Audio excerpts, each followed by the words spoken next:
स्वागत है आप लोगों का कंचन दीदी की क्लास में। आज हम लोग इस वीडियो में सीखने वाले हैं मुख द्वार खुलने के आधार पर स्वरों का वर्गीकरण कैसे करें। तो चलिए शुरू करते हैं सीखना। देखिए, मुख द्वार, मुख यानी हमारा जो मुंह है, द्वार मतलब हमारा जो मुंह है वो जब खुलता है तो एक दरवाजे जैसा बन जाता है ना। देखिए, जैसे मुंह खोले आ फिर बंद किए ना, तो ये हमारा मुख द्वार हुआ, यानी मुख का, मुंह का द्वार। उसके आधार पर स्वरों का वर्गीकरण हम कैसे करेंगे, चलिए ये सीखते हैं। देखिए, मुख द्वार खुलने के आधार पर स्वरों का वर्गीकरण हम 4 प्रकार से करते हैं। कितने प्रकार से करते हैं? 4 प्रकार से। कौन कौन से? पहला क्या है? विवृत ना, पहला है हमारा विवृत, ठीक। दूसरा है अर्धविवृत, ठीक। दूसरा है अर्धविवृत। तीसरा है अर्ध संवृत और चौथा है संवृत। विवृत किसे कहते हैं? विवृत, विवृत यानी देखिए पहले इसका अर्थ समझ लेते हैं। विवृत, वृत्त का अर्थ होता है गोला या गोलाकार, ठीक। यानी जब हमारा मुंह गोल आकार लेता है, यानी हमारे मुख का द्वार वो लगभग पूरा खुला रहता है जिन स्वरों के उच्चारण के समय, ऐसे स्वरों को विवृत स्वर कहते हैं, ठीक। इसमें मुख द्वार, हमारा मुख द्वार पूरा खुला रहता है, पूरा खुला रहता है। मतलब ऐसे स्वर जिनका उच्चारण करते समय हमारा जो मुख द्वार है, मुंह का जो हमारा द्वार है, वो लगभग पूरा खुला रहता है इनके उच्चारण के समय। तो ऐसे स्वरों को विवृत स्वर कहते हैं। जैसे इसका उदाहरण है, जैसे आ। देखिए, आ का उच्चारण करते समय हमारा मुख द्वार जो है पूरा लगभग खुल रहा है ना, आ, ठीक। ये इसका उदाहरण है आ, ठीक। विवृत स्वर का उदाहरण आ है। देखिए, आ बोलते समय हमारा मुख द्वार पूरा खुल रहा है ना, आ, ठीक। तो ये हो गया हमारा विवृत स्वर, मतलब ऐसे स्वर जिनके उच्चारण के समय हमारा मुख द्वार पूरा खुले, लगभग पूरा खुले, ठीक। ये याद रखिएगा। चलिए अब दूसरा देखते हैं। दूसरा है हमारा अर्धविवृत। अर्धविवृत, तो सबसे पहले हम अर्ध का अर्थ समझ लेते हैं। अर्ध मतलब आधा ना, अर्ध मतलब आधा, विवृत मतलब वृत्त ना। तो ऐसे स्वर जिनका उच्चारण करते समय हमारा मुख द्वार आधा खुला रहे, ठीक, पूरा नहीं। विवृत में पूरा खुलता था, लेकिन अर्ध विवृत में हमारा मुख द्वार आधा खुलेगा, ठीक। तो ऐसे स्वरों को अर्ध विवृत कहते हैं, ठीक। जैसे देखिए, इसमें मुख द्वार आधा खुलता है।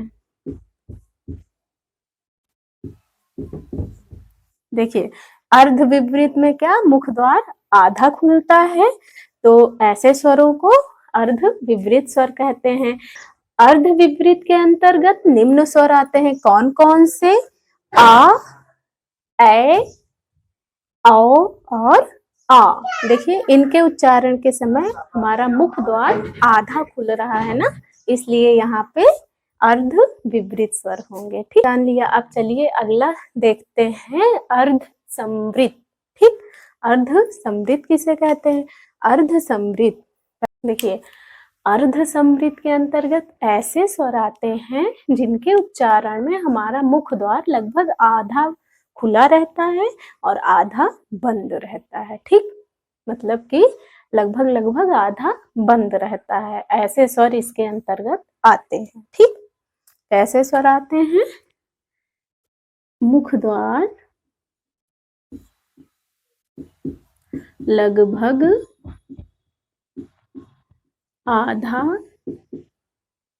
बंद रहे।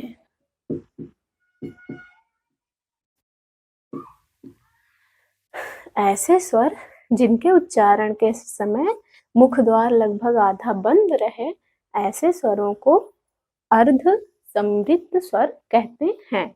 इसके अंतर्गत आते हैं हमारे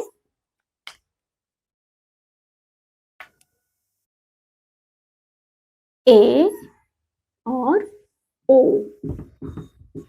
ठीक, अर्ध समृद्ध के अंतर्गत आते हैं हमारे ए और ओ। ठीक, देखिए इनको उच्चारित करते समय हमारा जो मुख द्वार है यानी हमारे जो ओंठ हैं वो देखिए गोलाकार, आधा गोलाकार होते हैं ना, ए ओ ना, आधा ही, आधा बंद है ना मुख द्वार, बस आधा ही खुला है, तो ये अर्ध समृद्ध स्वर कहलाएंगे। ठीक, अगला है हमारा समृद्ध स्वर। ठीक, ऐसे स्वर जिनके उच्चारण के समय हमारा मुख द्वार लगभग पूरा बंद रहे। ठीक, मुख द्वार लगभग बंद हो, ऐसे स्वर जिनके उच्चारण करते समय हमारा मुख द्वार लगभग बंद हो, ऐसे स्वरों को समृद्ध स्वर कहते हैं। ठीक, इसके अंतर्गत आ जाते हैं ऊ, बड़ा ऊ,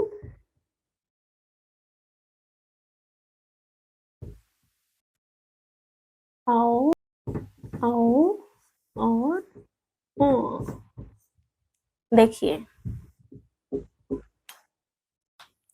समृद्ध के अंतर्गत आ जाते हैं हमारे निम्न स्वर, कौन कौन से, ऊ, ऊ, ओ, औ, आ ना। इनके उच्चारण में देखिए हमारा मुख द्वार लगभग बंद रहता है, थोड़ा सा खुला रहता है, लगभग बंद रहता है। ठीक, तो ये हमारे समृद्ध स्वर होते हैं। तो इस प्रकार से हमारे मुख द्वार खुलने के आधार पे स्वरों की संख्या 4 प्रकार की होती है। ठीक, कौन कौन सी, विवृत, अर्धविवृत, समृद्ध, अर्ध समृद्ध। ठीक, तो इसी के साथ हम अपना ये वीडियो यहीं पे समाप्त